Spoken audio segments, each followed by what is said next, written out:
Hey everyone, I'm Jessi Harry and welcome back to my channel. If you're new here, make sure to hit that subscribe button so you don't miss any of my videos. I do a lot of food related content over here, like what's for dinners and grocery hauls. So today's what's for dinner is actually a collaboration with Shauna from the Dickinson Homestead. If you don't know her, she's great. I'm going to have her what's for dinner linked below in my description box. Definitely go check her out. She does wonderful what's for dinner. She does grocery hauls. She does a Thirsty Thursday video series where she does like fun drinks and stuff like that. So definitely check her out if you haven't. And if you're over here from Shauna's channel, hello, thank you. I hope you stay. Hit that like button, hit that subscribe button. But anyways, let's get started. All right, so our first dinner is going to be slow cooker Olive Garden chicken pasta. So we've got some boneless, skinless chicken breast, a block of cream cheese, some shredded Parmesan cheese, some penne noodles, the shaker Parmesan cheese, Olive Garden Italian dressing, but you can use whatever kind you like, and black pepper. As always, the real recipes will be linked in the description box below, but let's get this into the slow cooker. All right, so first we're going to put the chicken breast into the slow cooker that I've sprayed with a little bit of cooking spray, like always. Don't like things to stick. Then we're going to pour over the Italian dressing.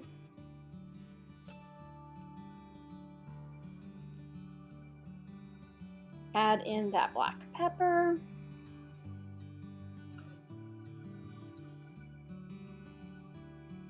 And the shaker Parmesan cheese. Got a little overzealous. Doesn't matter. Who doesn't love a lot of shaker cheese? And lastly, I'm going to top it with just the block of cream cheese. Put the lid on, and I'm going to put it on low for about 4 hours, mostly because my crock pot runs pretty hot and I don't want my chicken to dry out. So,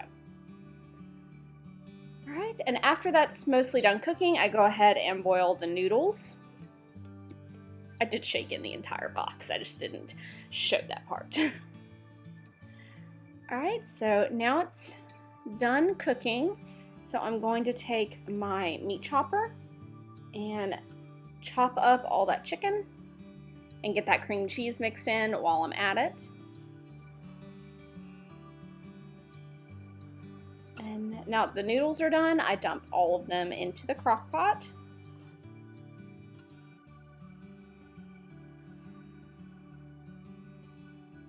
And then I'm going to just mix everything up really well. Once that's done, I'm going to shake on a little of the shredded Parmesan cheese and add in some more shaker Parmesan.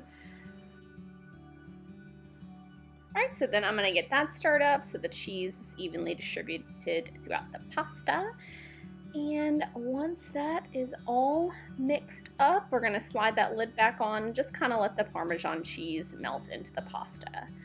So I served this with just a little spinach side salad with some ranch dressing on it, nothing fancy. My husband said that this was probably the best thing that I've made in a while, and as y'all know, I make plenty of stuff all the time if you watch my What's for Dinners, so I feel like that gives it a solid rating, and you should try it. It was very comforting and really creamy and good.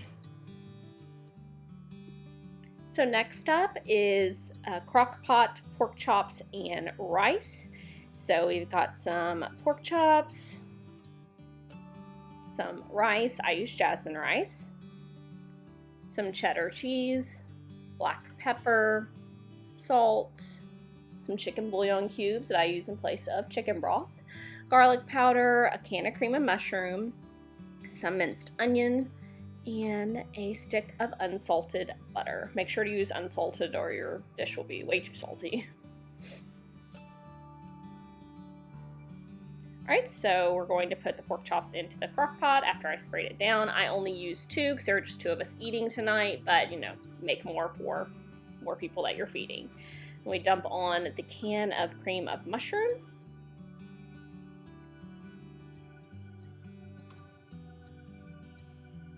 Sprinkle in a little garlic powder, little minced onion, some salt, pepper, the chicken bouillon cubes, and then water to make up for the chicken broth. Once I got all that in there, I just went ahead and stirred it up. I'm sure you could blend all that together in a bowl and then pour it over there, but I'm in the habit of less dishes to do later. So I just do it all in the crock pot if I can.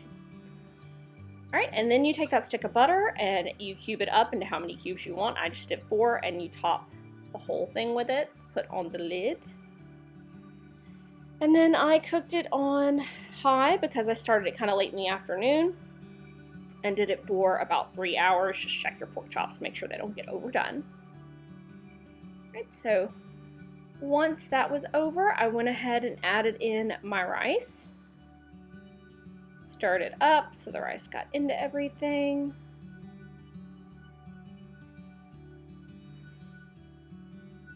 Put the lid back on, and I cooked it for about another hour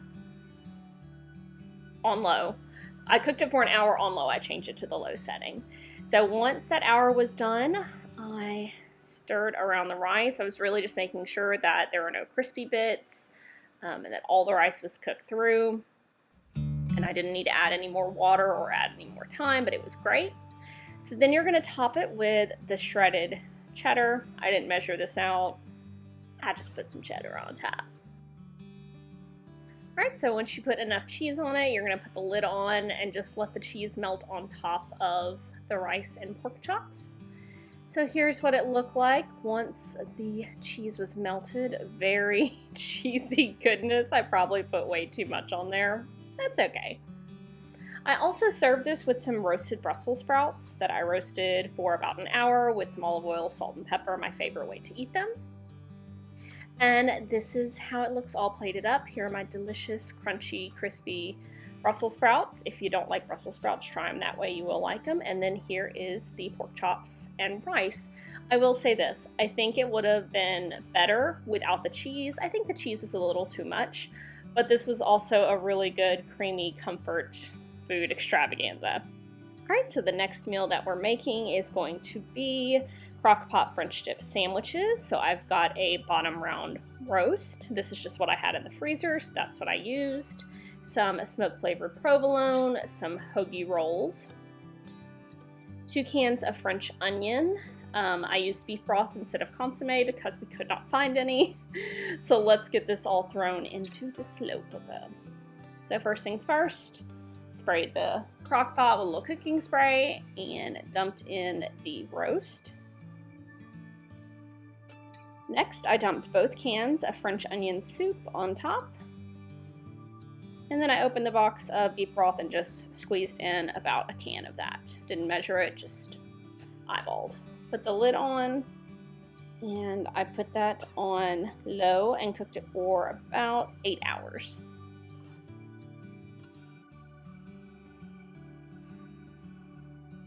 Alright, so once I was done, I took it out of the crock pot and I removed any fat, which there was just really a layer on the top. And then I shredded it up with forks. I hate doing it this way. I really should have just did it with one of those handheld blenders. Or sorry, hand mixers. That's the easiest way to do meat. I should have just cut it up a little bit and done that. But, you know, to each their own. This just took forever. Alright, so once that was done, I set it over to the side, and then I took the juice from the crock pot and I put it in a pot on the stove, and you're basically going to boil that until it reduces by half to make your au jus. So here it is, right here. You can see it's thicker and definitely reduced down. So then I got my hoagie, cut it open, filled it with as much beef as I wanted. Now, I feel like any kind of roast cooked in the crock pot is just a little dry, and that could just be me. Maybe I'm not cooking it in the proper manner or picking the right cuts of meat. That could be definitely it. So I took some of the au jus and topped the beef with it to give it a little bit of more moisture, and I like my French dips very dippy, if that's even a way to describe it. So once that was done, I went ahead and topped it with some provolone. I just cut a piece of provolone in half.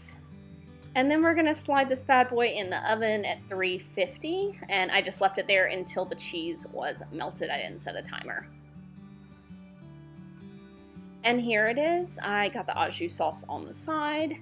Here is the sandwich with the cheese all melted. Au jus is my favorite part. And then I served it just with some chips. I really enjoyed this. My husband really enjoyed this. We were the only two ones that ate it. But if you love French chips like I do, definitely try this. All right, our next recipe is going to be blackened shrimp. So we, of course, have some shrimp. Then I've got some brown sugar, some olive oil, black pepper, garlic, salt, paprika, chili powder, cumin, oregano, minced garlic.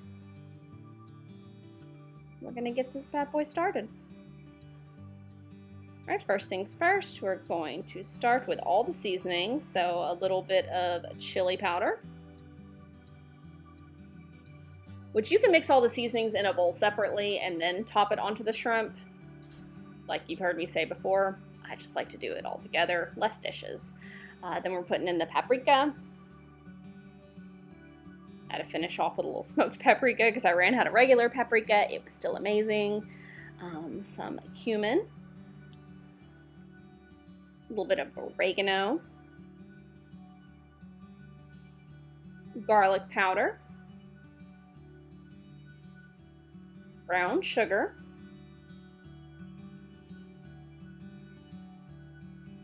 Salt. Pepper.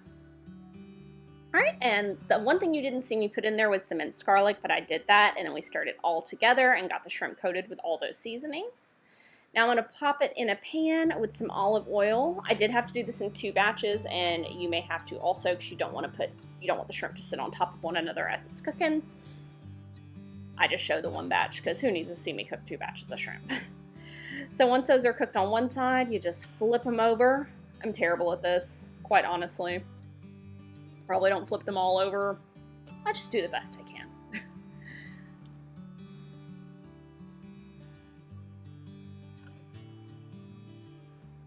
And then you're just gonna let those cook until it's done on that side, but not overcook them. Then I just take them all out of the pan. And here it is all plated up. I served it with some air fried asparagus, and of course there's the shrimp and some lemon herb butter rice. This recipe was phenomenal. The recipe will tell you can put it in tacos or lettuce leaves or whatever. It was perfect just this way. Honestly, it was great topped on top of that rice. Gotta try it. Well, thank you for joining this week's What's for Dinner. If you like this video, make sure to give it a thumbs up and don't forget to subscribe. Also, don't forget to check out Shauna's video from the Dickinson Homestead. A bunch of wonderful dinner recipes over there. I hope that you enjoyed this video and have a great day. Bye!